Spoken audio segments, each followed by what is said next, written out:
I now call on the Minister for Health and Medical Services, the Honourable Dr. Ephraim Wanganibet. You have the floor, sir.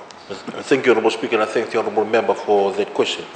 Honourable Speaker, during this outbreak, we've had recorded 8,345 children with COVID-19 from 0 to 19 years.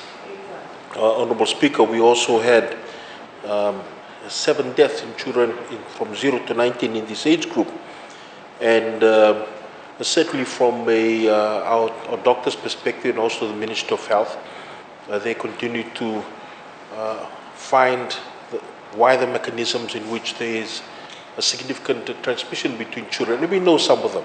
Some of them are the fact that we actually have bigger families, the fact that we actually have communal living, the fact that we have had upsurge of the infection in communities in which we've had density of many of us living together, and those are some of the reasons.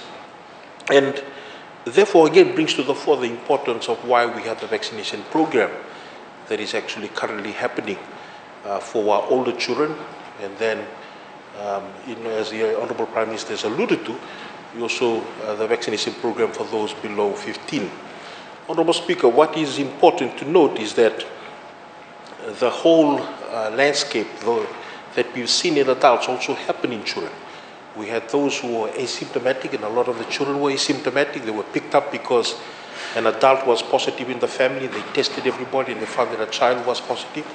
We've also had symptomatic children, and we had those who were very unwell and needed hospitalization and needed critical care support in some instances. Herd immunity is 95% or more. That's herd immunity. First. Second is this. The data that we have for adults is different from the data that we have for children. We know that in this vaccination rollout, for the 15 to 17-year-old, we're targeting 45,000, more than 45,000 children. And I must congratulate the parents and the children who came forward in the first 2 days alone. We vaccinated more than 7,000 children. Contrary to what the Honourable Ngerengere Tambo had said, that there was lack of advocacy, lack of planning, lack of awareness. 7,000 children, 7,000 of our children fronted up to be vaccinated in the first 2 days, of the 45,000. And so that shows that there's a lot of awareness, there's a lot of advocacy, and that our children are working with their parents and discussing with their parents of how they can be vaccinated to be safe. And I think it's important to understand also that you're talking about how the herd immunity can protect children. This is how we can protect children. All of us who are eligible to be vaccinated, we need to be vaccinated. That's how we protect our children. We parents must be vaccinated. The one driving the school bus must be vaccinated. The teachers must be vaccinated. The handyman must be vaccinated. The canteen staff, workers must be vaccinated. Every one of us that are eligible to be vaccinated, including our children who become eligible to be vaccinated. The more children that are eligible to be vaccinated that we vaccinate, the more adults that we vaccinate, it will protect the younger children who are not yet able to be vaccinated. The exact details of the pathologies and the comorbidities in those 7 children, I don't have to hand. So maybe the Honourable Member can ask that in the next parliamentary sitting or as a written question.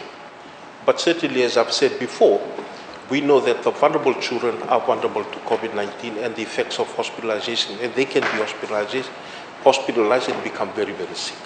The only data that is available at the moment around us is the one in Australia and New Zealand. And certainly the incidence per 100,000 is lesser. But we also have to understand that there are many countries around the world that haven't actually reported as detailed as we've done. Those that actually have the same socioeconomic levels that we are. And it's important to be able to measure us against them. Thank you. Thank you. We'll move on to the next oral question for today.